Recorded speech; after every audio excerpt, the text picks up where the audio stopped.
glad to get to share some with you this evening. It's about some problems I had as a young person and how I carried the hurts and the anger around with me for nearly 50 years. I hope this could encourage and help you if you're having any kind of family problems that sometimes make your life hard. But mostly I wanted you to know how important it is to let God help you to get those things behind you so you never have to carry around hate in your heart for someone else. Well, first I'll tell you a little about my dad. Dad died young. He was 43 years old, and he died of some complications from a liver disease. My dad was a bivocational minister. He was a preacher, and he was a coal miner. But I want to go back and tell you something about my childhood for a few minutes and share something further with you. And sometimes it's kind of hard to talk about this, or it was in the past, but now, as you'll hear, things are much different than they were. But my dad was loved by his congregations, and he was greatly loved by our extended family. And he was so popular with people, and he led a lot of lost people to Christ. And those are my good memories of him. But there are some not so good memories, because at home things were different. My dad had a real temper, and to be honest, I feared him a lot more than I think I ever loved him. And for almost 50 years, it was those things that I could recall most clearly, the things that were not good memories. And it seemed like there were so many of them that it made recalling the good times much more difficult. But my dad believed in spare the rod and spoil the child. And I'm okay with that. I believe in discipline, and I believe in the benefits of it. But sometimes that rod would be a belt, and sometimes the leather end, and sometimes the other end. Or it might even be an electric cord doubled over. But there were more beatings than there were whippings, but at least they weren't so awfully frequent. But as I mentioned, my dad died young, and with me seeing things through the eyes of a young person, as a child, I never had the opportunity to talk with him as an adult or to hear his views about why he did the things that he did and in the way he did. And so, he can't defend himself now, and he couldn't, so I've tried as I got older to be more balanced in my criticism of him. But I'll be honest, it's not the scars on my back or my butt that have bothered me and bothered me so much through the years. In fact, I don't have any scars, not scars on my body, but I have scars up here in my mind. And I have some wounds that up until recently, they just hadn't healed, and I continued to carry them along. But it was the verbal punishment that we dreaded the most, and we got a fair share of that. And I don't know if you're aware of this, but we form our vision of ourselves, our self-image, at around the ages of 12 to 14. And that image we carry with us throughout the rest of our lives, and it's really difficult to change that self-image. So the image that I carried around for a lot of years was that I was stupid and that I was a failure. And the more I heard those hurtful things, the harder I tried working at overachieving. And I guess it's a child's way of trying to please. But I did overachieve in many ways. I regularly brought home a lot of things of recognition, but it never seemed to win Dad's praise. If I won the school spelling bee, I was a failure because I didn't win the regionals or the state. If I was the top in my class and things, it seems like there was something else I failed at, like not knowing how to help work on a car or something. And so on. And in some ways, those things pushed me, I think, to be an overachiever, but I was never able to overcome those feelings of being inadequate. Dad helped me during those formative years to develop really a severe inferiority complex that I've carried with me throughout my life. And I still struggle with it. I've had to work hard at covering that or at hiding it. But that facade or the front that we put up isn't always reflective of what's inside, is it? I graduated second in my high school class, and on honors day, I recall winning more honors than anyone else in my graduating class. I won a 4-year academic scholarship to college, but I still felt like a failure. And that was 6 or 7 years after my dad had died. So that's kind of the picture of my life before Dad died. And when he died, I remember crying. I cried a lot, but life was actually easier on me after that. And I guess I didn't really miss him.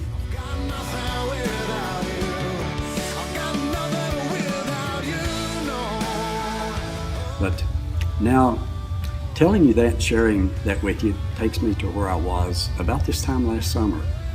Over 50 years, I needed to find a way to forgive my dad and to get over those hard feelings. And I asked our congregation at Enon for their prayers. I really needed to forgive him. I needed to learn to love him and forgive him. And I'll be honest with you, that was not an easy thing to do. You know, I tried through the years. So I started praying about it, and I asked the Lord to help me with it. But then those memories would come flooding back, and it's hard to separate forgiving and forgetting. But I'm glad God that both forgives and forgets.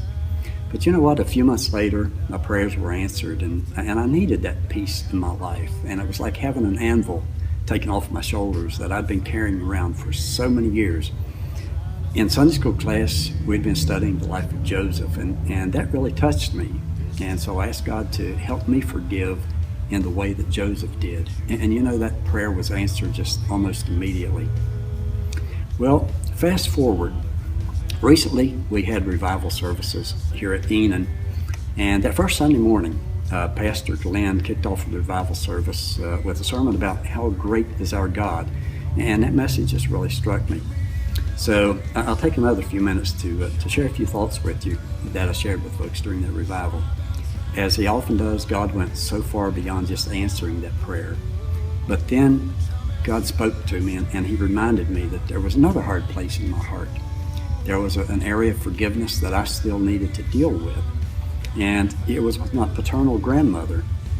And without going into a lot of details, a couple of years after my dad died, my grandmother was responsible for us having to leave the farm where I'd grown up, and where we all had put in so many years of work and effort. And I had really, really hard feelings toward her over that. As a matter of fact, I'll be honest, I had an intense hatred for her. And you know, as a teenager at the time, I remember my goal being to earn enough money to have my dad's body dug up and moved out of the family cemetery. And I told my grandmother that. And my goal was to hurt her as bad as I possibly could. And it did. It hurt her a lot. And I remember taking satisfaction at the time knowing that I had hurt her. But through the years and after her death, you know, that hatred slacked off. But the forgiveness never did. I just tried to keep her out of my mind. And when I did mention her, it was usually with some disgust and with some harsh words. And God began dealing with me about that. But with the same grace and blessing that God gave me to help get over the thoughts of my dad, he helped me to get over those hard feelings toward my grandmother too. And again, after 50 years of carrying that deep-seated resentment, it just melted away. And now I can be happy because I know that when I get to heaven, I know that my dad will be there. I figure my grandmother will too. And you know, I can see them with happiness and with joy in my heart and just hug them and tell them about life, you know, after they left. So, you see, even when we think things are nothing but a problem for us, God can help us find a way and can show us the way to use those things for our benefit. So if you're carrying hurt or anger or resentment towards someone, whether they're living or whether they're dead, it's not worth the toll that it takes on you. So just take it to the Lord, and he will help you replace all that with forgiveness in a way that you just would not think at the time was possible. And if you need help with it as you pray, I recommend that you go back and read some about the life of Joseph, starting in Genesis 37. Well, I wanted to keep this kind of short, but there's another recent example of how God goes so far beyond what we ask him and bless us in other ways. And I'll make this quick, but in April of last year, my best friend's mother passed away. And we were concerned because the day that they were going to bury her and things, it poured the rain, and the forecast was for a lot of rain. So my wife and I were praying, and we were asking God to stop the rain. Well, He did. It rained until we got near the farm and near the cemetery, and by the time we arrived, the rain stopped. But as the services started, the clouds opened up over that mountain, and the sun shone down on top of that mountain where the services were being held. And that sun continued to shine until the services were over, and the tent was taken down, and the chairs were put away, and the grave was closed. And that was the most overwhelming thing to me, because it never crossed my mind to ask God for sunshine, just to ask Him for the rain to stop. But He just blessed us so far beyond that. So I guess as a way of kind of wrapping up, the title of that sermon I mentioned that Pastor Glenn used during a revival was "How Great Is Our God," and it was followed by a question mark. And he continued then to share with us the awesome answers to that question. But what I can tell you, and I think you'll agree, we should say, "How great is our God," and put an exclamation point there. So I hope this helps anyone who sees it and hears it. God is so anxious to help us with our problems and your problems, just the way He helped me.